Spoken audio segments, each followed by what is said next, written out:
Hello, it's me, Bonita. Cerita pengalaman yuk. Nanti ceritain pengalamanmu di kolom komentar ya. Halo, it's me, Bonita.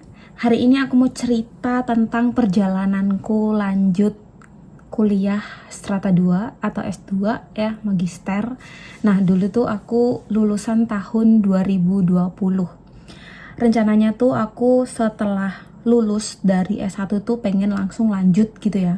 Langsung lanjut S2, tapi setelah aku sidang skripsi ternyata COVID kan, maksudnya pandemi itu langsung mulai datang dan langsung set gitu loh, maksudnya dari semuanya itu jadi menurun, kayak perekonomian menurun, terus tuh apa-apa tuh jadi amburadul lah pokoknya di saat itu. Singkat cerita, aku tuh di zaman itu sebenarnya itu zaman susah-susahnya ya, karena kan aku pengennya tuh kuliah sambil kerja gitu di Jogja ya, karena tujuan awalku itu lanjut S2 di kampus Mercu Buana Yogyakarta. Nah, aku tuh pengennya kuliah sambil kerja gitu kan.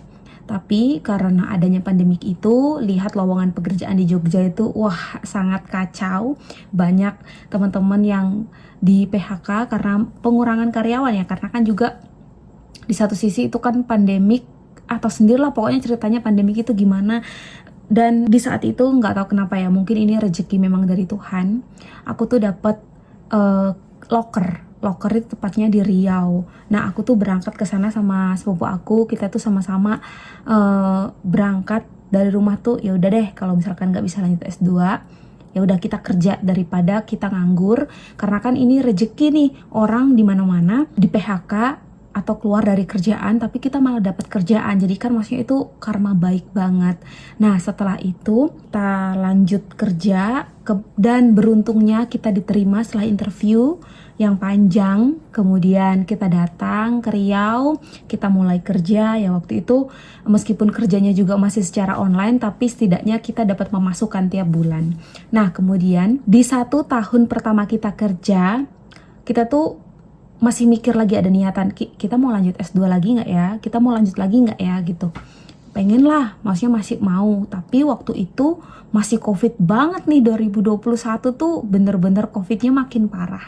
Nah, di tahun 2022 kita pengen lanjut ya kan, kita hubungin salah satu kontak pendaftaran di UMBY itu, siap kalau misalkan kita daftar di tahun 2022 itu gimana.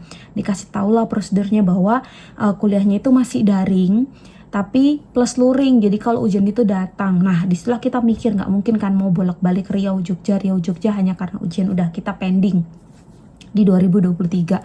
Nah, di 2023 itu nggak tahu kenapa ketika kita mau daftar, kita hitung nanti biaya kos kita di sana gimana, biaya makan kita gimana, biaya kuliah nih yang paling penting itu selama 2 tahun di Jogja itu gimana. Pokoknya kita pikirkan, dan mungkin alam belum mendukung, semuanya juga belum mendukung, kita punya tabungan itu masih kurang, jadi ya udah kita lanjutin di tahun depannya gitu, di tahun 2024.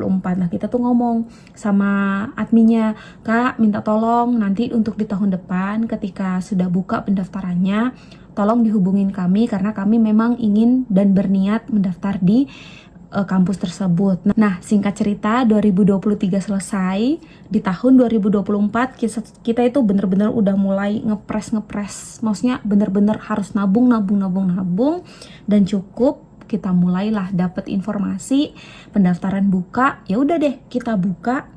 Pertama kali buka kita langsung daftar. Setelah daftar semuanya, isi formulir dan segala macam, dinyatakan kita lolos berkas ya kan, lolos berkas. Kemudian setelah itu ujian, dan di ujian itu juga kita lolos ya, sama-sama berdua kita lolos di ujian berkas, lolos.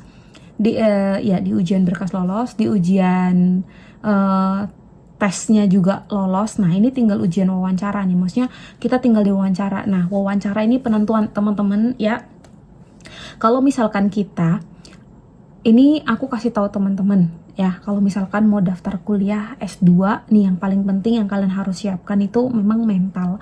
Karena satu, ketika kita sudah lolos berkas dan lolos tesnya itu kita kemungkinan besar akan ujian wawancara atau tes wawancara. Nah, tes wawancara ini adalah tes penentu.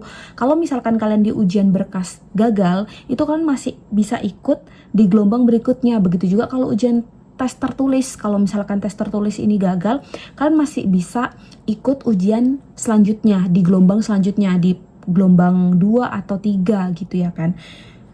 Tapi kalau misalkan tes wawancara yang gagal, kalian harus mendaftar lagi di tahun depan. Karena apa? Ya karena itu adalah salah satu sistem dari mereka yang bersangkut pautan dengan psikologi kita, dengan mental kita yang tidak mungkin dalam waktu 1-2 bulan itu akan berubah. Otomatis kita disarankan harus di tahun berikutnya mendaftar lagi. Nah, ternyata kita di tes wawancara itu lolos dan akhirnya kita bisa menginjakan kaki ke Yogyakarta dan kuliah S2. Sebenarnya ketika kuliah S2 ini tidak luput dari dukungan banyak pihak ya. Dari orang tua, dari keluarga, ya, dari teman-teman semuanya, di tempat kerja juga. Kemudian salah satu motivasi aku untuk lanjut S2 yaitu pada saat ada kegiatan dulu di S1 aku, yaitu kita ngundang salah satu profesor yang bekerja di instansi Mercu Buana juga, tapi Mercu Buana Jakarta. Ya, dulu beliau menyarankan bahwa mumpung masih muda, kamu masih kuat ya, lebih baik fokus pengalamanmu, banyakin pengalaman dengan berkuliah lagi, dengan lanjut kuliah gitu. Nah, disaranin sama beliau, sama profesor ini tuh, ambil deh coba di UMBJ gitu, di Mercu Buana Jakarta.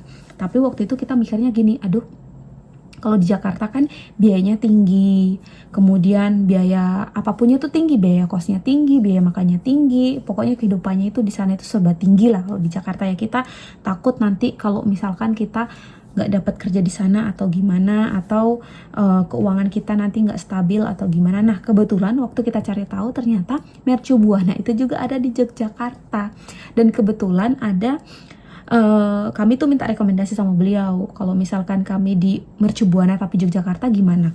Boleh juga katanya gitu. Emang mau apa di sana? Nah, kami pengen psikologi kan, soalnya di Mercu Buana Yogyakarta ada psikologi itu yang berbeda-beda bidangnya, ada PIO, psikologi industri organisasi, ada pendidikan sama klinis. Nah, otomatis kan aku yang sejajar dengan lanjutan studi S1 ku dulu, otomatis kan aku harus milihnya itu PIO. Nah, kebetulan beliau menyarankan, oh ya bagus juga, nggak apa-apa, dimanapun kampusnya itu tergantung kamu. Pokoknya kalau misalkan kamu semangat, kamu yakin kamu bisa, pasti kamu akan bisa, katanya gitu. Nah, kebetulan waktu wawancara, untuk penguatan wawancara aku S2 tuh aku juga cerita pengalaman aku bahwasanya saya berminat kuliah di tempat ini. Salah satu motivasi saya itu dari profesor tersebut gitu. Dari profesor tersebut atas nama ini gitu kan. Dulu beliau adalah di UMBJ dan saya minta rekomendasi untuk di sini. Begitu juga dengan dosen-dosen saya, kemudian di tempat kerja juga. Nah, alhasil dari wawancara tersebut, nah kebetulan pada saat sesi wawancara tersebut, aku tuh benar-benar menjawab dengan santai, tidak tergesa-gesa, tidak terburu-buru, menjawab dengan apa yang sebenarnya, tidak dibuat-buat. Jadinya memang ya udah los aja, positive thinking, apa yang sudah saya jawab itulah yang sebenarnya. Nah, dan dari situlah 1 minggu kemudian ya kalau nggak salah pengumuman dan lolos nama kami kebetulan berdua juga. Ya ini adalah rezeki kita berdua ya. Jadinya ya udah kita ke Yogyakarta, kita pamit baik-baik di tempat kerja bahwasanya kita mau lanjut sekolah lagi ya.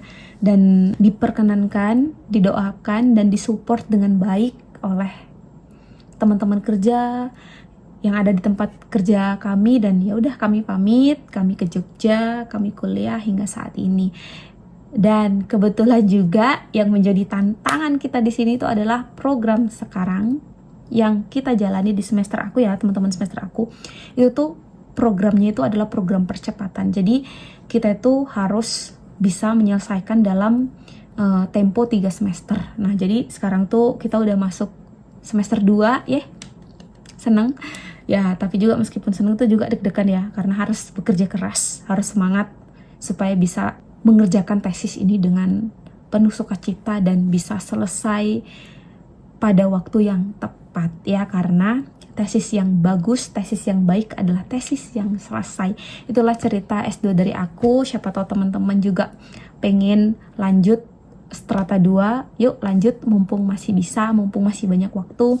Belajar itu tidak memandang umur, mau kamu sudah tua apapun, kalau misalkan kamu ada motivasi, kamu ada niat, kamu ada kemauan, pasti kamu bisa ya. Oke, aku Bonita, besok cerita apa lagi ya?